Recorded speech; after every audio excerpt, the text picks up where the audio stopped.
नमस्कार, संसद समाचार में आपका स्वागत है। मैं हूं चंद्रशेखर जोशी और आइए सबसे पहले बात करते हैं लोकसभा की। वित्त मंत्री निर्मला सीतारमण ने बृहस्पतिवार को भारतीय अर्थव्यवस्था और देश के नागरिकों पर इसके प्रभाव पर श्वेत पत्र को लोकसभा में चर्चा के लिए प्रस्तुत किया। सीतारमण ने कहा कि दुनिया की 5 सबसे कमजोर अर्थव्यवस्थाओं में से भारत के 5 शीर्ष अर्थव्यवस्थाओं में शामिल होने के करीब पहुंचने के तथ्यों को इस श्वेत पत्र में पूरी जिम्मेदारी और गंभीरता के साथ रखा गया है।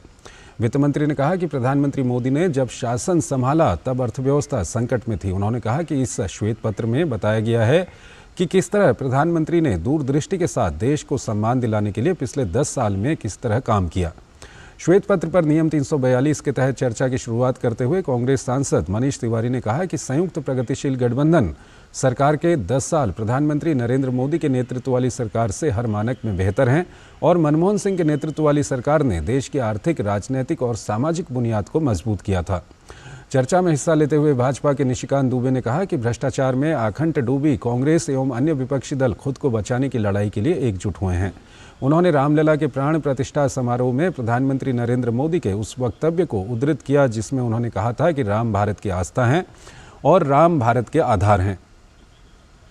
लोकसभा में श्वेत पत्र पर चर्चा में भाग लेते हुए द्रविड़ के वी कलानिधि ने भाजपा के नेता सुब्रमण्यम स्वामी के उस बयान का उल्लेख किया जिसमें कहा गया है कि न तो प्रधानमंत्री नरेंद्र मोदी को न वित्त मंत्री निर्मला सीतारमण को आर्थिक मामलों की समझ है। तृणमूल कांग्रेस के सौगत राय ने कहा कि श्वेत पत्र प्रस्तुत करने से पहले वित्त मंत्री को नोटबंदी के फैसले के लिए पूरे देश से माफ़ी मांगनी चाहिए। उन्होंने कहा, इतना बड़ा घोटाला इतिहास में नहीं हुआ। बहुजन समाज पार्टी बसपा के गिरीश चंद्र ने कहा कि कांग्रेस को मोदी सरकार के खिलाफ काला पत्र पेश करने से पहले सोचना चाहिए था कि उनकी नीतियां अच्छी होती तो सरकार में भाजपा नहीं आती। वहीं मौजूदा राजग सरकार ने भी संप्रग सरकार के 10 साल के शासन के खिलाफ श्वेत पत्र जारी करके सही आरोप लगाए हैं, तो भी अब गड़े मुर्दे उखाड़ने का क्या मतलब है। उन्होंने कहा कि भाजपा नीति राजग सरकार में अनुसूचित जातियों और अनुसूचित जनजातियों के आरक्षण को प्रभावित करने, रुपये का अवमूल्यन होने और भ्रष्टाचार में कमी नहीं आने जैसे परिदृश्य भाजपा को भी कांग्रेस जैसा बुरा साबित कर रहे हैं। बसपा सांसद ने पार्टी संस्थापक कांशीराम को भारत रत्न सम्मान दिए जाने की मांग सरकार से की। चर्चा में वाईएसआरसीपी की गीता विश्वनाथन ने भी भाग लिया। चर्चा में भाग लेते हुए कांग्रेस सांसद गौरव गोगोई ने कहा कि इस श्वेत पत्र पर कोई विश्वास करने वाला नहीं है। भाजपा नेता रविशंकर प्रसाद ने कहा कि बार बार कहा जा रहा है कि बदनाम करने के लिए झूठे आंकड़े लाए जा रहे हैं। उन्होंने कटाक्ष करते हुए कहा, हम क्या करें कि देश की जनता आपको खारिज कर रही है, हम तो सच्चाई बोल रहे हैं। आईयूएमएल के ईटी मोहम्मद बशीर ने कहा कि ये श्वेत पत्र चुनाव के लिए लाया गया है। भाजपा के जयंत सिन्हा ने कहा कि अटल बिहारी वाजपेयी सरकार के शासनकाल में राजधानी की रफ्तार पकड़ चुकी विकास की रेलगाड़ी को संप्रग प्रथम के कार्यकाल के दौरान गड्ढे में धकेल दिया गया। उन्होंने कहा, हमारे पास अर्थशास्त्री नहीं थे, लेकिन आपके यहाँ तमाम बड़े अर्थशास्त्री थे, लेकिन फिर भी अर्थव्यवस्था चौपट हो गई। उन्होंने कहा, कांग्रेस फैमिली फर्स्ट, परिवार प्रथम के सिद्धांत पर चलती है और हम नेशन फर्स्ट, राष्ट्र प्रथम की भावना रखते हैं। आप परिवारवादी हैं, हम राष्ट्रवादी। राकापा की सुप्रिया सुले ने कहा कि इस श्वेत पत्र में केवल सरकारों की तुलना है और पिछली सरकार पर आरोप हैं, नए सुझाव नहीं हैं। उन्होंने कहा, ये श्वेत पत्र नहीं, राजनीतिक रंग से रंगा पत्र है।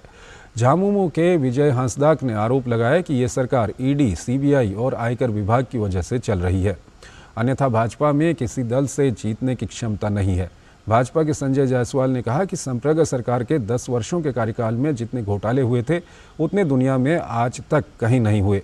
उन्होंने कहा कि कांग्रेस ने भी इस सरकार के श्वेत पत्र के खिलाफ ब्लैक पेपर निकाला है, लेकिन उसमें एक भी शब्द हमारे मंत्रियों के खिलाफ नहीं है।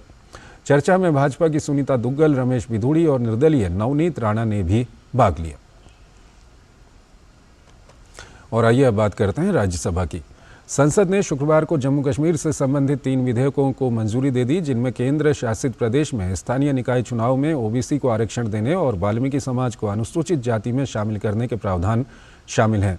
राज्यसभा में जम्मू कश्मीर पंचायती राज विधेयक संशोधन विधेयक, संविधान जम्मू कश्मीर अनुसूचित जातियां आदेश संशोधन विधेयक 2024 और संविधान जम्मू कश्मीर अनुसूचित जनजातियां आदेश संशोधन विधेयक पर एक साथ चर्चा के बाद ध्वनिमत से पारित किया गया।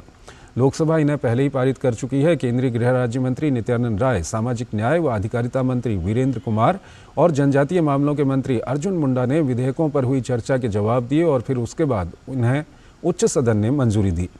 केंद्रीय गृह राज्य मंत्री नित्यानंद राय ने जम्मू कश्मीर स्थानीय निकाय कानून संशोधन विधेयक 2024 पर हुई चर्चा पर जवाब देते हुए कहा कि अनुच्छेद 370 को निरस्त करने के बाद वहां विकास को गति मिली है और केंद्र शासित प्रदेश मुख्यधारा में जुड़ा है।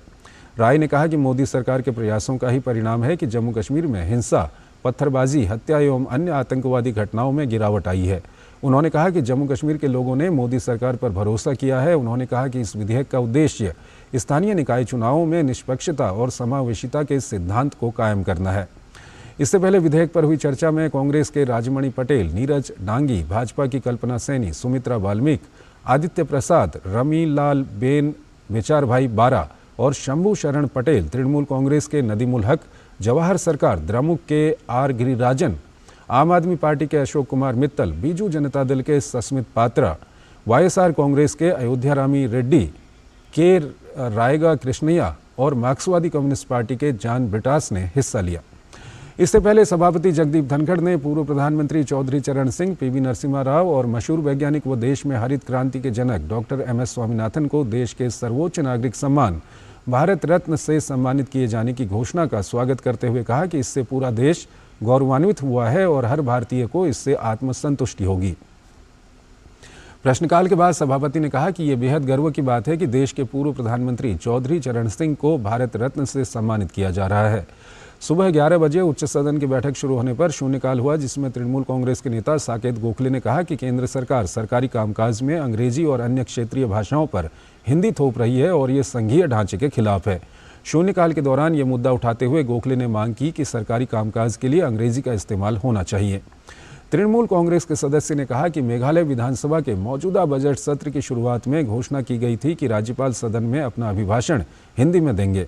उन्होंने कहा कि मेघालय में भाजपा नेताओं ने ये कहते हुए इस घोषणा का समर्थन किया कि हिंदी राष्ट्रीय भाषा है। गोखले ने कहा कि मेघालय राज्य की आधिकारिक भाषा अंग्रेजी है। उन्होंने आरोप लगाया मेघालय के राज्यपाल द्वारा राज्य की आधिकारिक भाषा अंग्रेजी के बजाय हिंदी में विधानसभा को संबोधित करने का चयन कुछ और नहीं बल्कि हिंदी को खुल्लम खुल्ला थोपा जाना है और मेघालय के भाषाई गौरव को कमतर करने का प्रयास है। उच्च सदन में शुक्रवार को लोक परीक्षा अनुचित साधनों का निवारण विधेयक 2024 को ध्वनिमत से मंजूरी दे दी गई। केंद्रीय कार्मिक राज्य मंत्री जितेंद्र सिंह ने प्रतियोगी परीक्षाओं में गड़बड़ी और अनियमितताओं से कड़ाई से निपटने के प्रावधान वाला और संबंधित अपराध के लिए न्यूनतम 3 साल से अधिकतम 10 साल तक की जेल और 1 करोड़ रुपए तक के जुर्माने के प्रावधान वाला लोक परीक्षा अनुचित साधनों का निवारण विधेयक 2024 सदन में चर्चा और पारित करने के लिए रखा। लोकसभा में ये विधेयक 6 फरवरी को पारित हो चुका है। विधेयक पर चर्चा के दौरान विभिन्न दलों के सदस्यों ने इसका समर्थन किया और इसे कड़ाई से लागू करने की मांग की। चर्चा में कांग्रेस के दिग्विजय सिंह, डॉक्टर आमी याग्निक, भाजपा के प्रकाश जावड़ेकर, डॉक्टर दिनेश शर्मा, तृणमूल कांग्रेस के अबीर रंजन विश्वास, आम आदमी पार्टी के संदीप कुमार पाठक, द्रमुक सदस्य P विल्सन, बीजद के मुजीबुल्ला खान, वाईएसआर कांग्रेस पार्टी के अयोध्या रामी रेड्डी, अन्ना द्रमुक सदस्य M थाम्बीदुरई, राष्ट्रवादी कांग्रेस पार्टी की डॉक्टर फौजिया खान, भाजपा के संतोष कुमार P ने हिस्सा लिया। चर्चा का जवाब देते हुए केंद्रीय कार्मिक राज्य मंत्री जितेंद्र सिंह ने कहा कि युवाओं के कंधे पर देश की जिम्मेदारी होती है और नरेंद्र मोदी की सरकार विशेषकर सरकारी नौकरियों में नियुक्ति को लेकर या उच्च शिक्षा संस्थानों में चयन को लेकर युवाओं को केंद्र में रखते हुए कई प्रावधान लाई है, जिसका उद्देश्य व्यवस्था में पारदर्शिता लाना और युवाओं को समान अवसर प्रदान करना है। तो संसद समाचार में फिलहाल इतना ही। नमस्कार।